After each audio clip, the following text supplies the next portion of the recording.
Stewartsville Township, Mr. Daniel Dockery, Ms. Lauran Ward, Ryan Spangler, and Loretta McNeil. If you will, make your way to the stage.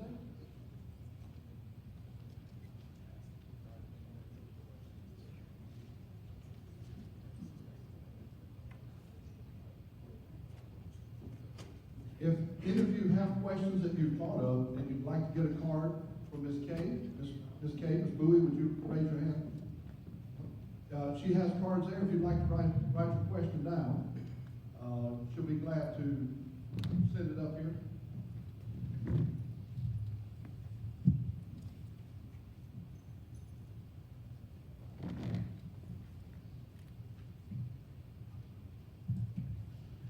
Good evening to all of you.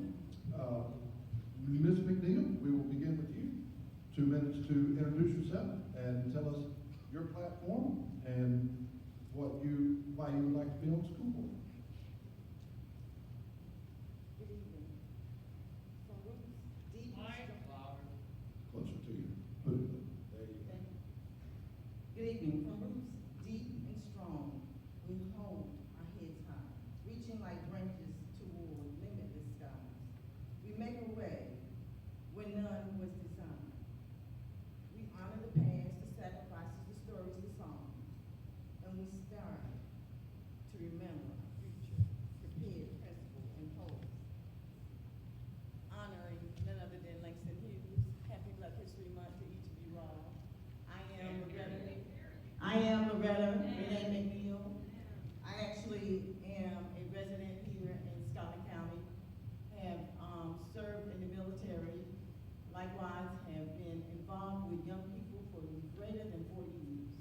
While here, you've heard a few names of different organizations. Had the opportunity very young to work with Scots for Youth. Had the opportunity after coming home to work with the NAACP, with the American Legion, and in each of those capacities, they were with young people. Our county, many might not know, was mentioned CTE. We've had CTE winners from Scotland County and Hope County, thanks to our leadership here in Scotland County. At the same time, we've had young people win scholarships, also in the NAACP, and to say the least, we've had leadership. I will always applaud our young people. It's good to have you all here, the work that you all are doing, and definitely being not intimidated to ask the question. I say to you that I can only say that there's only a lot of hope, untapped resources here in Scotland County. And there's no better way to invest than to start with our young people. I know that we have answered a lot of questions dealing with what we would do with certain resources and things of that nature, but we better believe and trust that our number one resource that we better invest in is our young people, because we all have had the opportunity to be young, and we all had the opportunity to have someone to invest in us. So it's our turn to invest in us. Thank you. I'm Loretta McNeil. Please go to the poll start February 12th. And Mr. Spangler, introduce yourself. Tell us about your platform.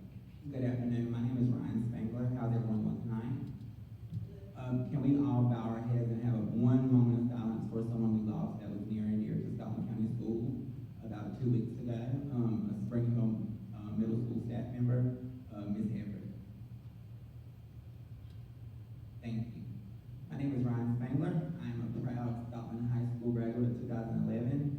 I hold advanced degrees in education, currently working on a doctorate in CTE education, or hopefully to re-innovate and innovate CTE programs. CTE is learning at work. I was a proud Little Scots member. We know each other very well, Ms. Me and Ms. McNeil. Ms. Caroline Cadell, forefront of that program years ago, is no longer here. CTE is learning at work, and my plan is to bring back CTE programs to retain our teachers, give our staff retention bonus that are currently serving in our schools and district-wide, to bring a $2,000 initiative for teachers that come to Scotland County. I really believe in intention, and if you look up intention, it means on purpose, to be calculated, deliberate. So let's be intentional about our schools, let's be intentional about our leadership, let's be intentional about what we do for our students, our staff, faculty, and community members. I really believe in CTE. I would love to bring back Scotland Scholars, which is the after-school program. They had that when I was here.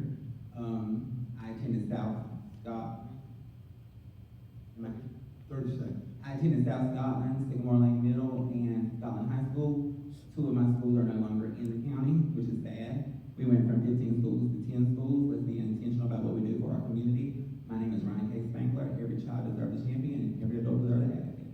Thank you. Just one quick question. What is CTE? Just if anyone doesn't know. Career Technical Education. Thank you. Mr. Dockery? Good evening, and thank you to the Junior Service League and the Chamber and to you all for the opportunity to speak with you this evening. I appreciate your time and your commitment to the future of our county, our community, and our schools. My name is Jermaine Dockery, and I'm a candidate for the Scotland County Board of Education. I'm running because I believe our schools should work for every student, not just in theory, but in practice. That means classrooms that are safe, well-resourced, and focused on learning. And we have to understand it means teachers who are well-respected and have support and empowered to do their jobs.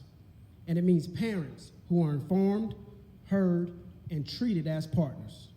Scotland County families want the same things: strong academics, clear expectations, and schools that prepare students for beyond graduation, whether that's college, a trade, the military, or the workforce. When elected, I will push for student-centered decision-making, fiscal responsibility, and transparent communication. I believe in using data to guide our policy, but also in listening to the people closest to the classrooms: our teachers, our staff, our parents, and most of all, our students. Accountability matters, not just for students, but for leadership as well. The board sets the tone, and that tone should always reflect professionalism, integrity, and a commitment to continuous improvement. I'm not running to maintain the status quo, but to help strengthen it where it works and challenge it where it doesn't. So I humbly ask for your support and vote on the February 12th and early voting. Thank you. And Ms. Ward? Thank you all for your time this evening. My name is Lauran Ashley Ward, and I was born and raised right here in Scotland County. Education runs deep in my family. My grandmother taught kindergarten in this district for 29 years, and my great-grandmother fed generations of students in the cafeteria at Central School and subbed until she no longer could. I graduated from this very high school in 2011 with Ryan. Even as a high school senior, I wrote an editorial for the Lauran Exchange about concerns with leadership and accountability. 16 years later, it's hard to say that these concerns have fully gone away. I've seen our school system from many different perspectives as a student, a substitute teacher, a parent of 4 children that were in this district, and a small business owner who has worked under contracts with these schools. Each role has shown me both the strengths of our community and the areas where we are falling short. Our kids are often labeled as the problem, but I don't believe that. Our children are growing up in a world full of instability and uncertainty. They need consistency, trust, and most importantly, hope. This county is full of talent and potential, students who have gone on to succeed in music, media, and beyond, yet we often too hear about what is going wrong here. Parents want to be heard, teachers won't deserve to be supported, and students need leadership that they can believe in. As my grandmother used to say, you can't grow anything worth keeping without hope. I'm not just here to point out problems, but to say that I believe in this county, this community. And if we lead with transparency, proper communication, and care, our schools and our children can thrive. Thank you. Thank you very much. Couple of questions here. Mr. Joe Pat, if you would, please stand up. Thank you, sir. I'm going to paraphrase your question. This is on me, only because you quote numbers here, and without me personally verifying the numbers, I don't want to be responsible for the numbers, but I think the questions are legitimate. Is that okay? Yes, sir. Okay. Mr. Patton asked, and the question really refers to our central office, and he feels that salaries and the resources spent in the central office create an organization with too many chiefs and not enough Indians. if you were elected, where would you cut and, in the central office? And where would you apply that money to have an impact on students? We'll start with Ms. McNeil. I'm sure you already know that we pretty much, when it comes to cuts, we're tight, extremely tight with money, and we've already lost the school pool, which is the $200,000. And if anybody has a child in Scotland County, that should be something that resonates extremely strong with you, because that's taking money from my children. And in the central office, what we have in this country, and that's not just in Scotland County, but in this country, is inflation. And in the midst of inflation, the dollar bill does not carry the way it carried before. And let's all be real, because we're from a rural area called Scotland. So to answer that question, it will be extremely difficult, because right now we need more, and we're already at an undercut budget. So I would simply say we would have to look at how our students have improved to see if we can depend upon taking away from our babies. Because if you want to fight, you got to fight. And you start taking away from our children. And we need everybody that we have right now. Thank you. And I want to just to clarify, Ms. McNeil, I think the question was about advocate, but giving more to the students and cutting from the larger salaries at the county office. That was the question. I didn't hear giving more to the students. Well, again, in the area of cutting, we would have to look at where our students are with our numbers and exactly what pretty much we can cut. We know that right now mental health is extremely serious, and we're dealing with some issues with behavior. But when it comes to dollars and cents, we're investing in the resources, and we do need to have certified teachers, and likewise, those persons that help with our students with the support team to do the job. So it will be extremely difficult. We have to look at the data, as was mentioned earlier. We don't make decisions from the top of our head. We look at the data to see where we can go. Thank you.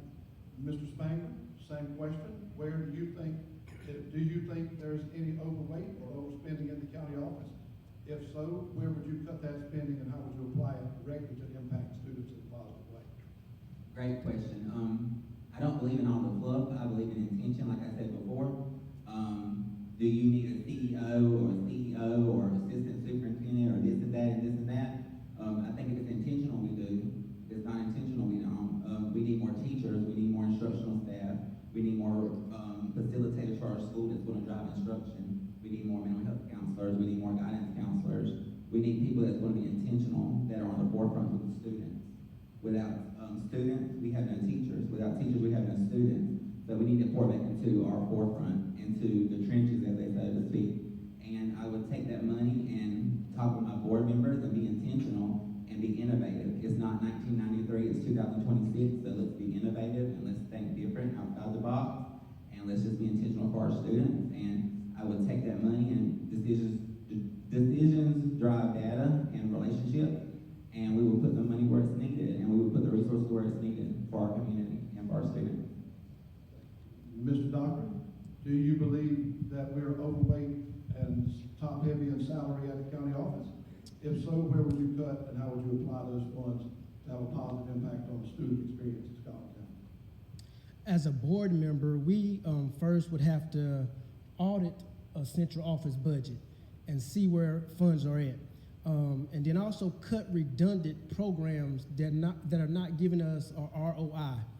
And also we have to reduce contracts that are not producing what needs to be produced for our students. And whenever we can produce an audit and see we have bloat somewhere, we take those funds and invest those funds back into our classrooms, back into our teachers. Because when you invest back into your classrooms and back into your teachers, the result is a successful student. So when you cut from central office location, it's not getting rid of positions, but the same individual can survive off 90,000 that's making 150,000. So when we start looking at the commodity that we are producing, which is our students, and that's our greatest asset, we start taking those funds and we do a complete audit to say, hey, where can we cut? And then we take those funds and reinvest them back into our teachers and back into the classroom. Thank you. Ms. Ward, same question. Yes. In 2024, my small business was able to save the district almost $21,000 in paint contracts. As far as the central office itself in weights and overabundance in salary, we need an audit. It's plain and simple. Last year, my company was able to save about $12,000 for the district in paint contracts, thanks to competitive bidding. And that's where a lot of our money can be saved. We get a group of our teachers and find out exactly where they are lacking. Because right now, our teachers have spoke up. They have begged for help. They send letters home with their students all the time about things that they need in the classroom. And it's time that we reevaluate where our spending is going excessive and try to get it back into the community. Because at the end of the day, that's all we've got. And our kids see that. And our kids are tired. And they're asking for help, but there's no help to be found. And it's going to be coming from the community. So it's our job to evaluate and audit, a big audit, and see exactly where our funds are going and why our kids are being left behind. Thank you. Amy, I have a question here from you. Where are you? Amy's in the back. And I'm going to combine this question with another question by Mr. Patton. Again, Mr. Patton has some statistics here that I don't have the ability to verify, but I will ask the question, and any of you are more than welcome to refute the question, and I'm going to combine these two. The question says, Amy's question is about industry, and the focus of our county commissioners earlier was about bringing industry. Amy's question is, what are we doing to prepare our students?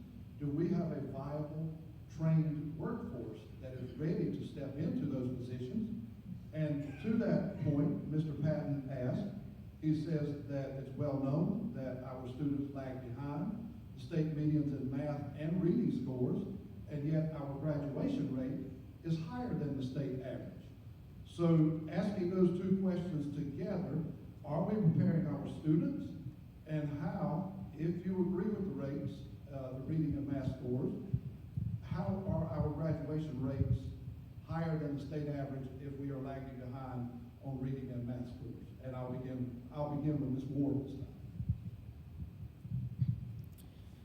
Well, we could start by including small businesses that we have within the community. We have a lot of different industries that we could bring in, and I know that some of the teachers with the CTE program here at the high school have been doing this, where they bring in different industry professionals to come in and speak and talk with the students about different job opportunities like construction, paint contracts, different, I believe it was one of the factories, they sent in someone to speak about the different opportunities in the factory and the different levels of. And if these students do not know that these jobs are available to them, and they are, and a lot of these kids don't see that as a possibility because it is pushed so hard that they need to go to college. I myself went to college, came back, and in my field, I had to figure something else out. I had to go and start a business by myself or with my husband right after COVID. Because it's about who you know in this community. We bring in our professionals within the community into the schools as a program, a pilot program, and offer these opportunities to work inside school and outside school. So we start networking these kids earlier on so that they can see that there are people out here that are rooting for them. Doctor? To answer that question, that goes back to my opening statement, where Scotland County families want the same things, strong academics, clear expectations, and schools that prepare students for life beyond graduation, whether trade, military, college, or the workforce. But how do we prepare them? It takes partnership. it takes not only the school system, but it takes the home environment. Not only the home environment, it takes the after-school programs, the other programs that are outside of the school. So when you have clear expectations and you want the same things, but the thing of it is we have to work toward the same things. If we're not working together, then we're pulling apart. So in order to work together, we have to operate as a team. The school has to work with the home has to work with the school, and those organizations that are outside, like the partners in ministry, like the other academic programs that we have in the county. And whenever we're able to work together for the success of the student in whatever area they deem necessary that they want to apply or to pursue, then we're able to make sure that student is successful because we're working together as a team as not to hinder the student, but make sure that student is successful in this thing we call life. Mr. Spangler? Great question. I used to be the assistant director of employee relations at North Carolina A&T in Greensboro. So we usually did systematic approaches where we would talk to high school counselors and get students on CTE pathways, which are tracks like early childhood, you've got culinary, you've got different tracks that are real world careers. I'm going to be honest with you, there's choices, you're either going to college, going to the military, or you're going to the workforce. It is what it is. Some students don't want to go to college, and that's okay. You know, I had a different pathway. Ms. Cadell instilled in me in a young age that I wanted to be a teacher, and I did that. I have a master's degree in education. Like I said, working on a doctorate. I believe CT is learning that work. So if we go look at workforce economic boards in the county, me and Ashley was part of the Chamber of Commerce's National Young Leadership Academy years ago, where we went to these businesses and we went out in the community and we went to legislative approaches and events with volunteers when we were 16 and 15 years old. We were shown that there's more out here than Scotland County, you know? So we just get our youth experience and approach to these different approaches. I think that goes to CTE board. I think I would love to see a CTE board or a CTE school. So that'll answer your question about St. Andrews, about a CTE school for our students. And there was a question about math and... The question was about the discrepancy between lower reading and math scores and an exceptional graduation rate, and how do those two numbers go together? Okay. So we would just be intentional and look at our data, making sure we're reporting accurate data, making sure our teachers' EBOS data looks right, making sure that administrators look at data, and making sure that it's intentional and accurately reported, and that we get together and collaborate and making sure that that is important. I mean, hopefully we're reporting accurate data. That's my approach to that. So what we have to look at is that we get two data. We get data from our state, and we get data from within. And it's very important to understand that what we do is we look at our students in Scotland County at the point of where they are when they enter. And then we look at their growth. I'll take Ryan, when he first was in the CTE program, and he was in under the leadership of Ms. Cadell, he basically, when he first started out, he pretty much was getting familiar with the different emotions and the different things that young people go through. And as he progressed on, he later was equipped enough to pretty much write up where he thought that child would be growing. And basically, he did an amazing job. So I know him from that standpoint. I can go to, of course, not only sitting up here, Mr. Dockery.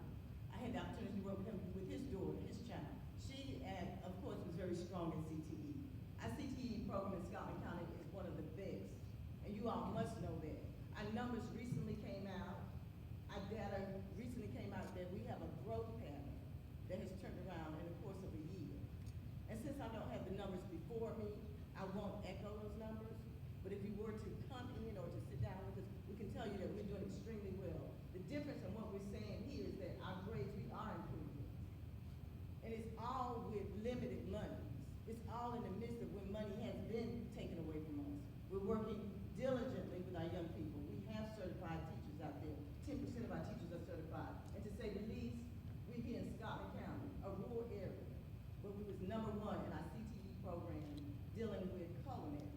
If you were to look at the competitions with some of the kids. Not only that, we are working, we have a program that is now, they're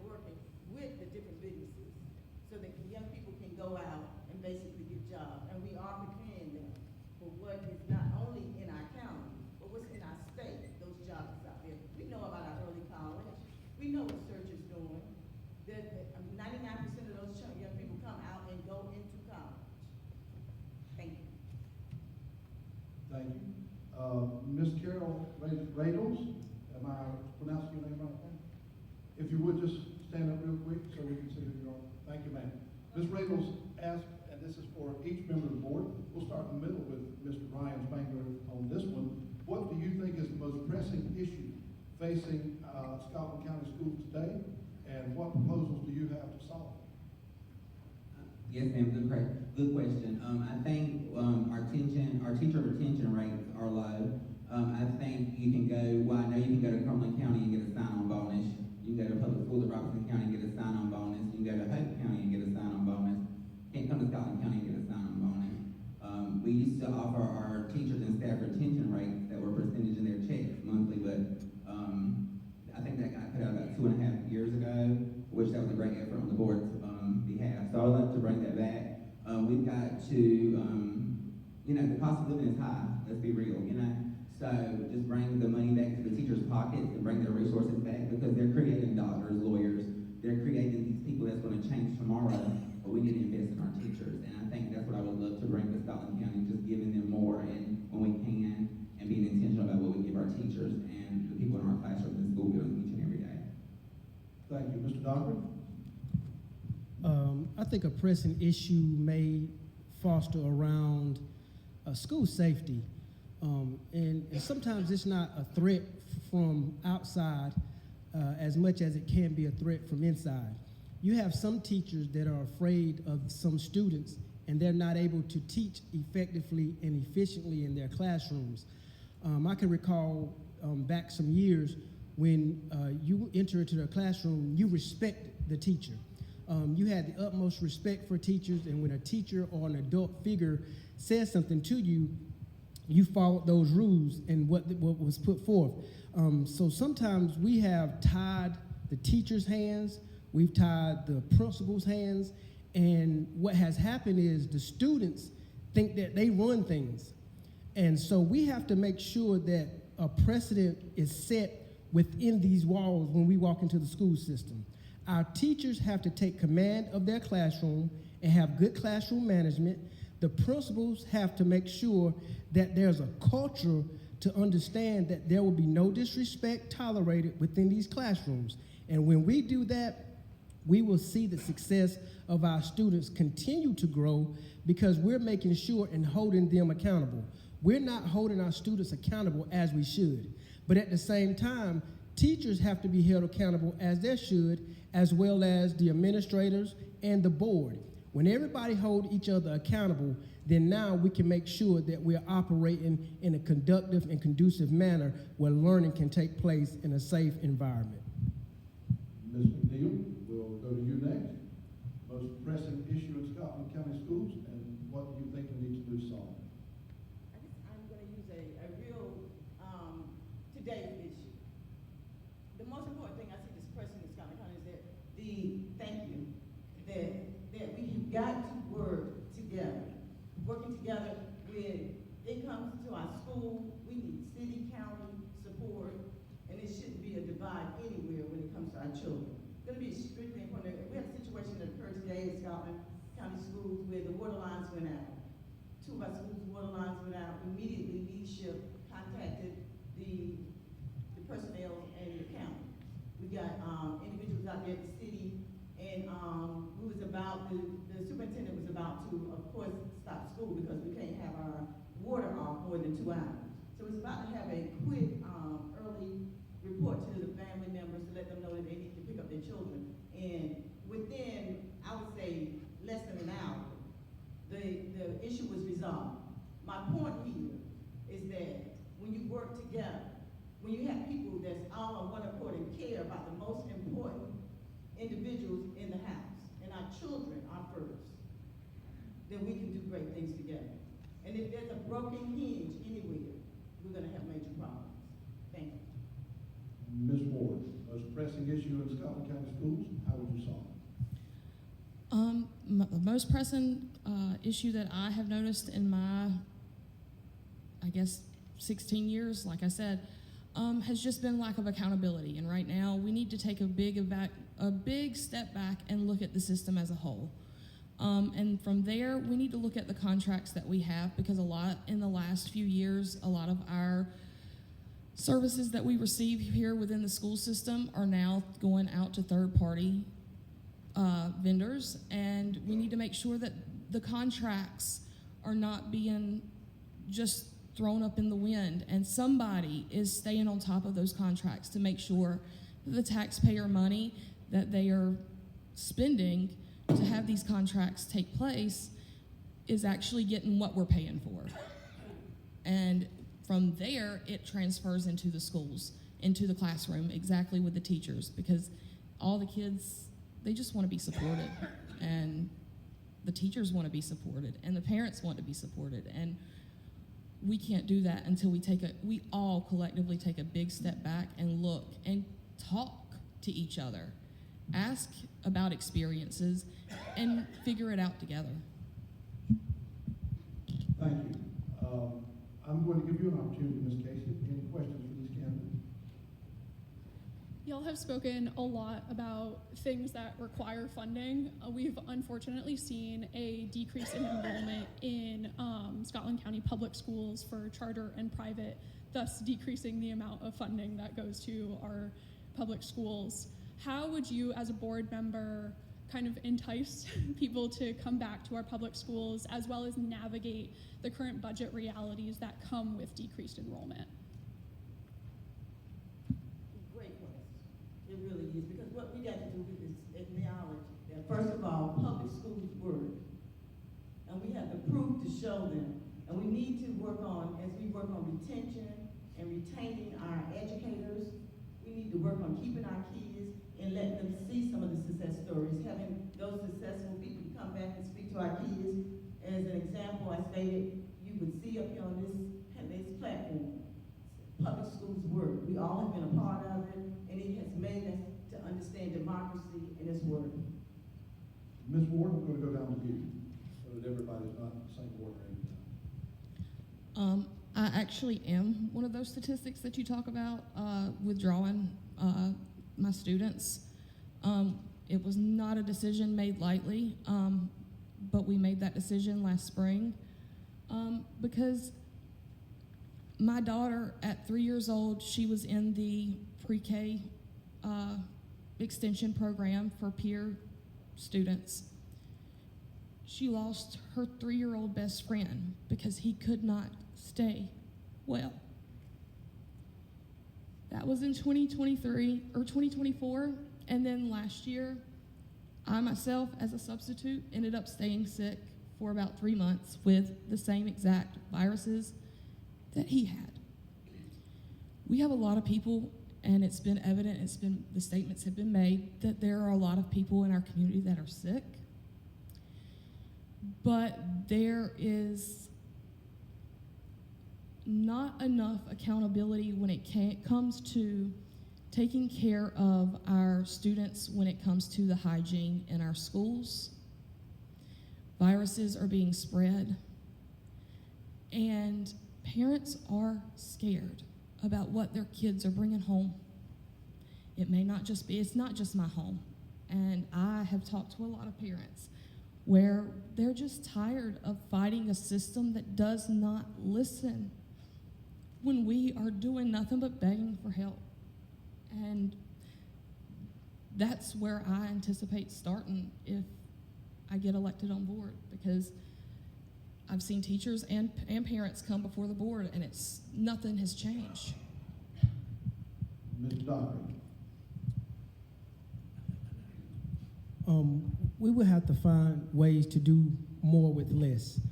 In our homes, sometimes we take a hit financially, but we still find ways to do more with less, or we still find creative ways to get things done. And sometimes we have to color outside of the lines. And when I say color outside of the lines, we've been conditioned to color inside of the lines to make the picture beautiful, but sometimes the picture is only as beautiful as the backdrop. So we have to make sure that we have safe, orderly schools, and the schools create a culture that now we're just not trying to prep our students for testing, but we're creating a culture of accountability and we are creating a culture that we want every student to learn and every student to be accountable. And when we do those things, students begin to take pride in the small things. Sometimes money is not always necessary, but you can find creative ways to get things accomplished that doesn't require money. You can find creative ways to get a lesson across that doesn't require funding. But when you create that culture in your school walls, then now the students will begin to understand and buy into the program. And when they buy into the program, then you got to understand they'll be more accountable, more responsible, and more enthusiastic about coming to school, about learning, and about being productive while they're in school. Mr. Spangler. Great question. I think we should tap into our community resources. We can go to Scotland Memorial, we can go to the health department, we can go to DSS, our community advocates. It's not just the school system, it's everyone as a total package, you know. When you go into a store and you buy something off the clearance rack, you're going into the entire store, not just that rack. So everybody has to buy in. We can talk to executives and talk to medical professionals and community advocates to say, hey, what can you do for us and what can we do for, and what can you do for us, and vice versa. It's not transactional, it's transformative. And I think when you look at stuff in a different way, in a different aspect, we can say, hey, what can you buy into our future? There was a Whitney Houston song that said, children are our future. And I really, truly believe that. The children are our future. And when we do, and we be intentional about our buy-in and what we can do for our community and start being intentional with our choices, we can have a better tomorrow. And I had a second laugh, didn't I? Because the children are our now. It is most important. They are our future, but they are now as well. Mr. Jimmy Watts. Where is Mr. Watts here? Okay, I'll wait till he comes back. Mr. Tyler Graves. Tyler? Thank you, Tyler. Tyler said, is there any decision that the board made last year or recently made that you would have handled differently? Any board decision that you questioned, and how would you have handled it differently? And I'll start with Ms. McNeil.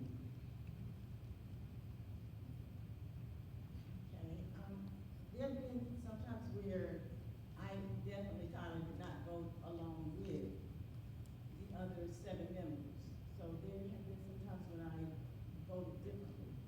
So I can only say that there are times when, of course, a board here, each member is but with one body. So we do go with the majority vote. Do you mind giving us an example of one of those times when the board, he's asking about a time where you disagreed? And really, I cannot, because it was in closed session. And I can't say. Mr. Spangler, any decision that you've seen on the board recently that made you question and inspired you to run? Great question. Yes, Tyler, to answer your question is, I'm the type of person, I'm not just gonna go with the majority rules or whoever says something that I don't agree with. I'm gonna advocate, because I don't wanna be on the board and hang my picture on the wall and say, hey, happy National Board Appreciation Month. That's not for me. I'm intentional. I think the personnel issues and the personnel, the hiring they've been doing lately is kind of gifty. When we have great talent here in Scotland County, seems like they like to pull from certain counties, and I'm not for that, but again, it's all about collaboration. I'm not gonna just go because this person tells me I should do this, I should do that. So I'm gonna go what's right for our community and for our children. Mr. Dockery, any board decisions you questioned, and how would you have done it differently? It's not a board decision that I question, because at that particular time, the board voted to make the decision that they made that was in the best interest of the Scotland County school system. But I do know that as a board member, you are one member of a board, and you have one vote. But the thing of it is you have to be influential in trying to get things accomplished that you see will be beneficial for the school system as a whole in its totality. So now it's not no use of you being a part of a board if you're going to be quiet and not make your voice known for the students and advocate for the teachers, but also be a voice that the community has elected you to be. So you have to be that individual that's going to look at everything from a whole standpoint and not just look at something and go along with something just because somebody wants you to. You have to have your own mind, you have to have an intellectual thinking process, and you have to have a thought process that's going to be governed by morals and proper ethics, so that in the end, our students will be the forefront of any decision making. Ms. Ward, any decision on the board's part that you question? I can't remember if it was this past week or the January meeting where the board mentioned in changing out the paper towel holders in our schools. The contract that is for our custodial services is third party. We are paying a standard rate for this person or this company to supply paper towels, soap, and toilet paper, all of which seem, in my experience, it's gotten better in the last few months, but in the last few years, it's left a lot to be desired. When we offered this contractor the contract last year, it was for a 3-year contract at $1.3 million a year. Now we are talking about adding hand dryers into each of these bathrooms. How much time are our kids going to waste in the bathroom trying to dry their hands with a hair dryer for all of intents and purposes? That is we need to evaluate that contract and see where if it goes back to funds, we could potentially take those funds back and put those back into our classrooms. That's where I would be on the last board meeting. Thank you all very much, and have a great evening. Thank you.